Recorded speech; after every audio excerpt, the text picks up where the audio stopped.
உண்மைகளை உரத்து சொல்லும் யூடிவியின் பகல் நேர பிரதான செய்தி அறிக்கையுடன் இணைந்து கொள்ளும் நான் விதுர்ஷன் பத்மநாதன். விரிவான செய்திகளுக்கு செல்வதற்கு முன்னால் முதலில் இன்றைய தலைப்புச் செய்திகள். அஜித் மன்னப்பெரும நாடாளுமன்ற உறுப்பினராக பதவி பிரமாணம். யாழ்ப்பாண மாநகர சபை முதல்வர் சட்டத்தரணி வி மணிமன்னன் பயங்கரவாத விசாரணை பிரிவினரால் கைது. கிழக்கு மாகாண முதலமைச்சராக போட்டியிட ஃபைசல் முஸ்தபா தயார், கட்சியின் முடிவுக்காக காத்திருப்பு. பதுங்கு குழியில் பதுங்கியிருந்த ஜிடி கைது. ஆகியவை எமது தலைப்புச் செய்திகள். இனி விரிவான செய்திகளில் முதலில் உள்நாட்டு செய்திகள்.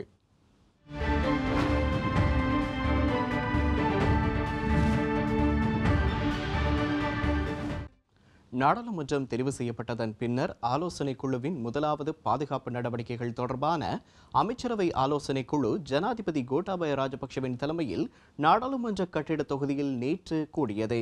இதில் போலீஸ் சேவையின் மனித வலுவை அதிகரிப்பதற்காக ஆண் பெண் இருபாலரிலிருந்தும் 10,000 பேர் புதிதாக இணைந்து கொள்ள தீர்மானிக்கப்பட்டுள்ளது.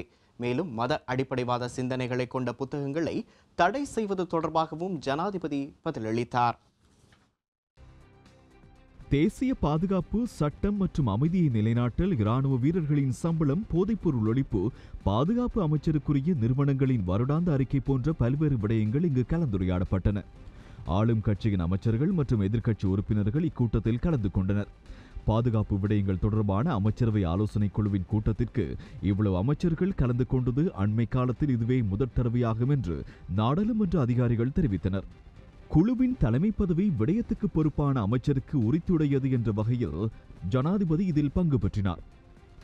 சட்டம், அமைதியை நிலைநாட்டி மேம்படுத்துவதற்காக முன்மொழியப்பட்டுள்ள செயற்பாடுகளை பற்றி குறிப்பிட்ட ஜனாதிபதி, நாட்டின் பல்வேறு பிரதேசங்களின் தேவைக்கேற்ப 196 போலீஸ் நிலையங்களை புதிதாக ஸ்தாபிப்பதற்கு திட்டமிட்டுள்ளதாகவும் தெரிவித்தார். அத்துடன் போலீஸ் சேவையின் மனித வலுவை அதிகரிப்பதற்காக ஆண் பெண் இருபாலரில் 10,000 பேர் புதிதாக இணைத்துக் கொள்ளப்படுவர். அங்கவீனமுற்ற உயிரிழந்த இராணுவ வீரர்களின் குடும்பங்களுக்கான சம்பளம், கொடுப்பனவுகள் தொடர்பாக இங்கு கலந்துரையாடப்பட்டது. அங்கவீனமுற்ற இராணுவ வீரர்களுக்கு உயிர் வாழும் வரை வழங்கப்படுகின்ற சம்பளம் மற்றும் கொடுப்பனவுகளை அவர்கள் உயிரிழந்த பின்னர் அவர்களிடம் தங்கி வாழ்வோருக்கு உயிர் வாழும் வரை வழங்குவதற்கு அங்கீகாரத்தை பெற்றுக்கொள்வதற்காக தயாரிக்கப்பட்ட அமைச்சரவை பத்திரத்தை தற்போது அமைச்சரவைக்கு முன்வைத்துள்ளதாகவும் ஜனாதிபதி தெரிவித்தார். உயிரிழந்த இராணுவ வீரர்களில் தங்கி வாழ்வோருக்கும் இச்சம்பளம் மற்றும் கொடுப்பனவுகள் உயிர் வாழும் வரை பெற்றுக்கொள்வதற்கு இதனால் சந்தர்ப்பம் வழங்கப்படுகின்றது. இராணுவ வீரர்களின் குடும்பங்களின் வேண்டுகோளை நிறைவேற்றுவதாக குறிப்பிட்ட ஜனாதிபதி, அதற்காக போராட்டங்களில் ஈடுபடுவதற்கும் அவசியமில்லை என்றும், போராட்டங்களின் பின்னால் இருப்பது வேறு நோக்கங்கள் என்றும் சுட்டிக்காட்டினார். இதற்கு முன்னர் நடைபெற்றது போல் போராட்டக்காரர்களுக்கு தற்போதைய அரசாங்கம் எவ்வித தடைகளையும் ஏற்படுத்தவில்லை என்று ஜனாதிபதி பாதுகாப்பு செயலாளரும் தெரிவித்தார். போதைப்பொருள் ஒழிப்பு தொடர்பாக கருத்து பரிமாறும் போது முன்வைக்கப்பட்ட ஆலோசனை தொடர்பில் கவனம் செலுத்திய ஜனாதிபதி, போதைப்பொருள் ஒழிப்புக்காக புதிய தேசிய கொள்கை தற்போது தயாரித்து நிறைவு செய்துள்ளதாகவும் தெரிவித்தார். அது விரைவில் வெளியிடப்படும். போதைப்பொருள் பாவனைக்கு அடிமையானவர்களை புனர்வாழ்வு அளிக்கும் போது மத உபதேசங்களை பயன்படுத்துவதன் முக்கியத்துவம் தொடர்பாகவும் அவர் சுட்டிக்காட்டினார். மத அடிப்படைவாத சிந்தனை கொண்ட புத்தகங்களை தடை செய்வது தொடர்பாக எழுந்த கருத்துக்களுக்கு பதிலளித்த ஜனாதிபதி, தீர்மானம் குறித்து ஒரு மதத்தை இலக்காக கொண்டு எடுக்கப்பட்டவை அல்ல என்றும், பொதுவாக அனைத்து வகையான மத அடிப்படைவாதத்தையும் தடுப்பதை நோக்கமாக கொண்டு எனவும் தெரிவித்தார். பாதுகாப்பு பிரிவினருக்கு சொந்தமான பயன்படுத்தப்படாத காணிகளில் தென்னை அல்லது வேறு பொருத்தமான பயிரினங்களை பயிரிடுவதன் அவசியத்தை தெளிவுபடுத்திய ஜனாதிபதி, அதற்காக பயன்படுத்தக்கூடிய காணிகளை இனங்காணுமாறும் பாதுகாப்பு பிரதானிகளுக்கு ஆலோசனை வழங்கினார். பாதுகாப்பு ராஜாங்க அமைச்சர் சமல் ராஜபக்ச, பாதுகாப்பு அமைச்சின் செயலாளர் ஓய்வு பெற்ற ஜெனரல் கமல் குணரத்ன, முப்படை தளபதிகள் மற்றும் பொலிஸ் மா அதிபர் உள்ளிட்ட பாதுகாப்பு பிரிவின் பிரதானிகள் இக்கலந்துரையாடலில் கலந்து கொண்டனர். கம்பஹா மாவட்டத்தின் அஜித் குமார மானப்பெரும சபாநாயகர் மஹிந்தயாப்பா அபேவர்த்தன முன்னிலையில் இன்று நாடாளுமன்ற உறுப்பினராக பதவி பிரமாணம் செய்து கொண்டார். அதனை அடுத்து அவர் நாடாளுமன்ற நிலையற்கட்டளை 5 பிரகாரம் நாடாளுமன்ற செயலாளர் நாயக்க முன்னிலையில் நாடாளுமன்ற உறுப்பினர்களுக்கான புத்தகத்தில் கையொப்பமிட்டார்.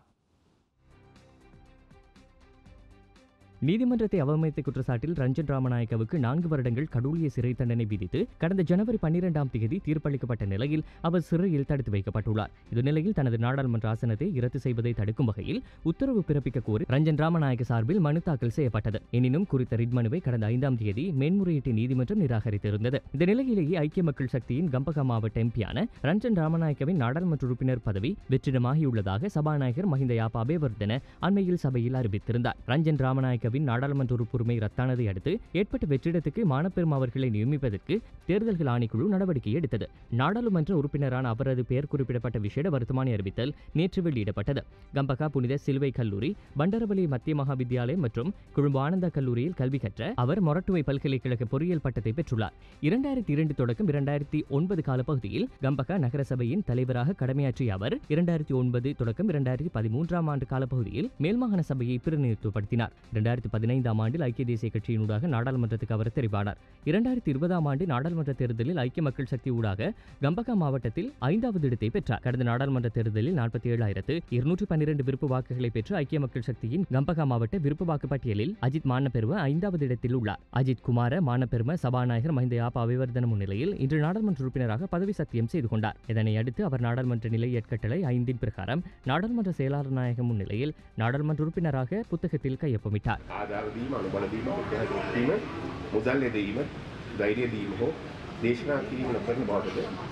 गौरव बहुमानी युक्त प्रकाश कर तुम्हारा शुभ पत्र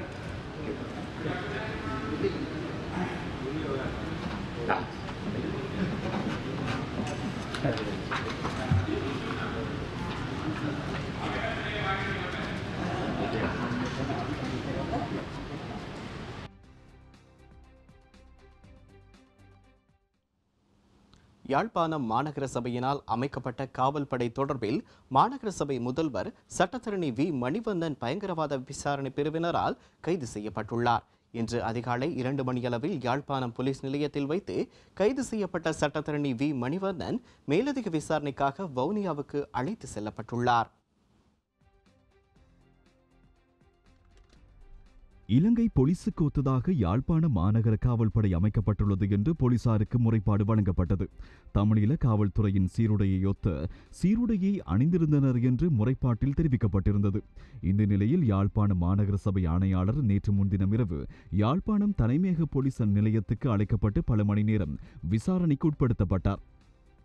அதனைத் தொடர்ந்து யாழ்ப்பாண மாநகர சபையால் அமைக்கப்பட்ட காவல்படையின் கடமைகளை இடைநிறுத்துமாறு போலீசாரால் பணிக்கப்பட்டது.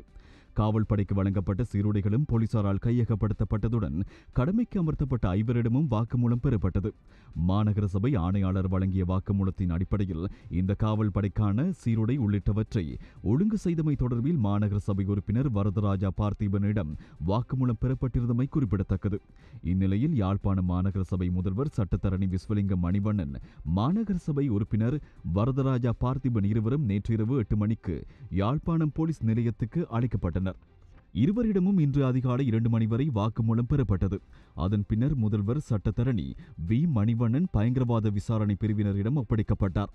விசாரணையின் பின் மாநகர சபை முதல்வர் சட்டத்தரணி வி மணிவண்ணன் பயங்கரவாத விசாரணை பிரிவினரால் கைது செய்யப்பட்டுள்ளார்.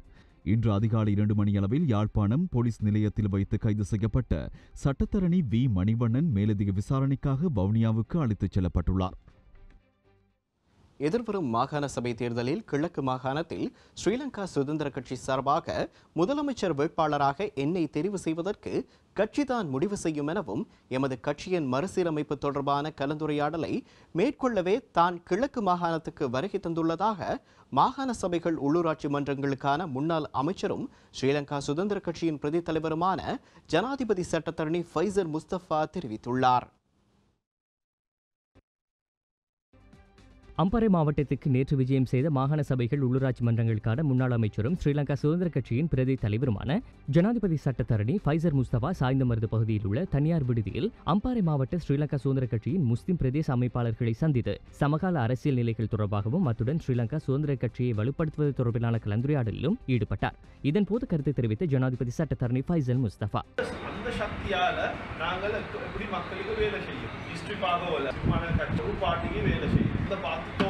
அதுக்கப்புறம் என்ன செய்யணும், ஒத்தனை பாடியோட ஜக் அடிக்கிறது. அந்த அரசியல் தான் கிழக்குல நடக்கும். அந்த அரசியல் செய்யணும்னா மக்களோட அபிப்பிராயம், மக்கள் வாக்களிப்புன்னா ஒரு ரீசன். தேர்தல் முடிஞ்சு போறோம் அவங்க அரசியல் வேற. நாங்கள் அங்கட நோக்கம் ஆகணும், எப்படி ஸ்ரீலங்கா சுதந்திரத்துக்கு சக்தியாகும், அந்த ஸ்ட்ரென்த்தால நாங்கள் எப்படி மக்களுக்கு வேலை செய்யும். எந்த நாளும் செய்யலும். இப்போ எங்கள் பவரில் எப்படி நாங்கள் எலெக்ஷன் பேஸ் மக்களோடு இருக்கும். எந்த நாளும் பவர் இல்லை, பவர் இல்லாம எப்படி நாங்கள் அரசியல் செய்யறோம். நீங்க பேசணும் ஈரமாதி, நான் அப்படி பேசலாம். ஸ்ரீலங்கா சுதந்திர கட்சி ரொம்ப தலைவரும் முன்னாள் அமைச்சருமான எங்கள் பைசல் முஸ்தபா சார் அவர்களை கிழக்கு மாகாண ஒரு முதலமைச்சர் வேட்பாளராக நாங்கள் களமிறக்குவது ஊடாக இவர் ஒரு குடும்ப அமரபுர ராமன்ய சங்க சபா நிகாய தேரர்கள் மற்றும் பல்சமய தலைவர்கள் இன நல்லுறவை மேம்படுத்துவதற்காக மட்டக்களப்பு சியோன் தேவாலயத்திற்கு விஜயம் ஒன்றை மேற்கொண்டனர்.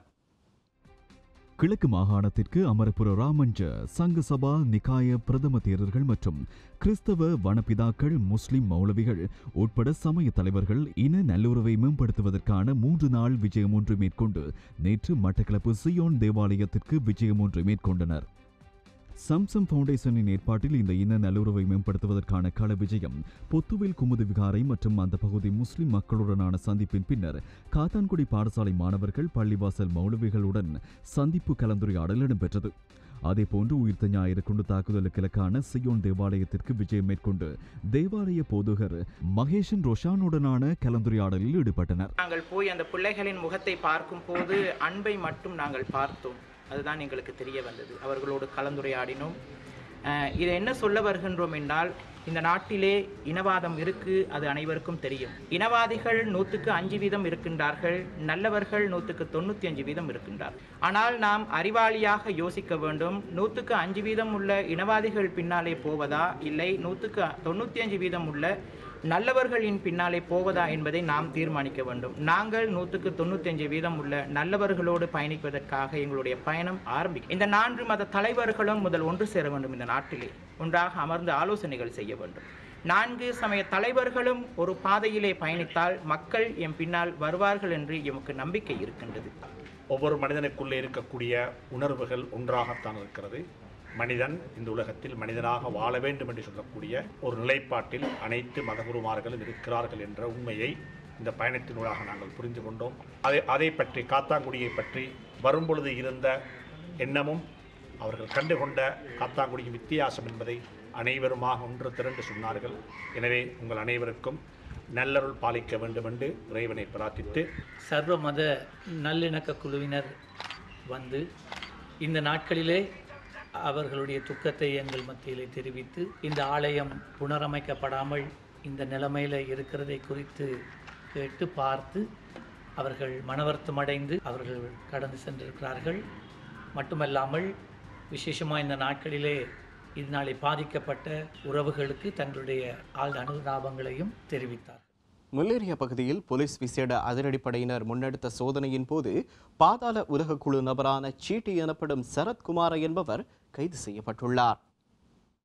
பாதாள உலகக்குழு நபரான செட்டி எனப்படும் சரத் செட்டி அவரது வீட்டில் நிலத்தடியில் அமைக்கப்பட்டுள்ள ஒரு பதுங்க குழியில் பதுங்கியிருந்த சமயத்தில் இன்று காலை கைது செய்யப்பட்டுள்ளார். கடந்த நவம்பர் மாதம் வெலிகம பகுதியில் 112 கிலோகிராம் ஹெரோயின் மீட்கப்பட்ட சம்பவத்துடன் தொடர்புடைய 9வது சந்தேக நபர் இவர் என போலீசார் அடையாளப்படுத்தியுள்ளனர். அங்கோட லொக்காவுடன் தொடர்பில் இருந்ததாக கூறப்படும் இவர் நாட்டின் பல்வேறு பகுதிகளில் மறைந்திருந்த சந்தர்ப்பத்தில் அவரை கைது செய்ய போலீசாரும் விசேட அதிரடி படையினரும் தொடர்ந்தும் சோதனை நடவடிக்கையை முன்னெடுத்து வந்திருந்தனர்.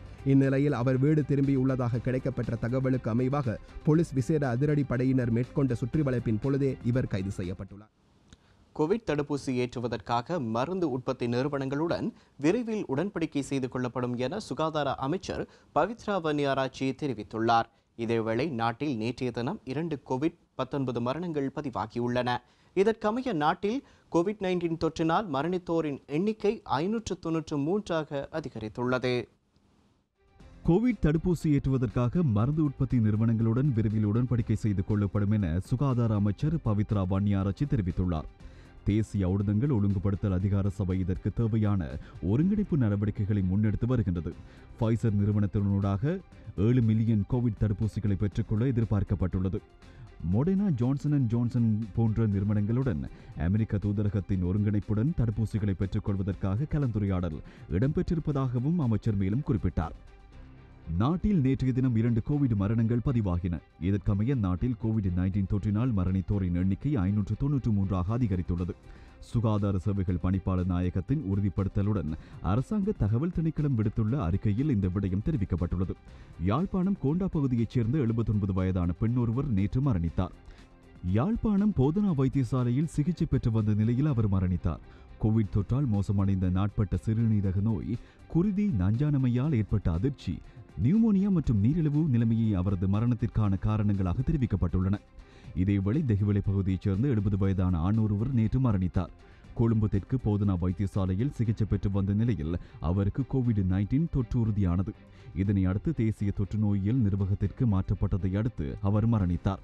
மோசமான மாரடைப்பு, குருதி விசமானமையால் ஏற்பட்ட அதிர்ச்சி, உயர் குருதி அழுத்தம் மற்றும் நியூமோனியா நிலைமை காரணங்களினால் அவர் மரணித்ததாக அரசாங்க தகவல் திணைக்களம் அறிக்கையில் தெரிவிக்கப்பட்டுள்ளது. தமிழ் சிங்கள புத்தாண்டை முன்னிட்டு தமது சொந்த இடங்களுக்கு செல்லும் மக்களின் வசதிக்காக மேலதிக பஸ் மற்றும் ரயில்களை சேவையில் ஈடுபடுத்தியிருப்பதாக போக்குவரத்து அமைச்சு அறிவித்துள்ளது. முதல் எதிர்வரும் 16ஆம் தேதி வரை இந்த விசேட ரயில் மற்றும் பஸ் சேவைகள் இடம்பெறும் என அமைச்சு தெரிவித்துள்ளது.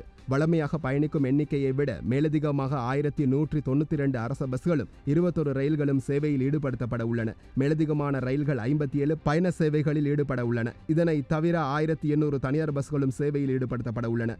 மக்களின் உயர்ந்தபட்ச சேவையினை வழங்கும் வகையில் இலங்கை போக்குவரத்து சபை ஊழியர்களின் விடுமுறை ரத்து செய்யப்பட்டுள்ளது. கொரோனா தொற்று பரவலை கருத்தில் கொண்டு பஸ்களின் ஆசன எண்ணிக்கைக்கு மாத்திரம் பயணிகளை பயணிக்க வேண்டும். மோட்டார் வாகன பிரதி பொலிஸ்மா அதிபர் இதனை அவசியம் கண்காணிக்க வேண்டும் எனவும் அறிவுறுத்தப்பட்டுள்ளது.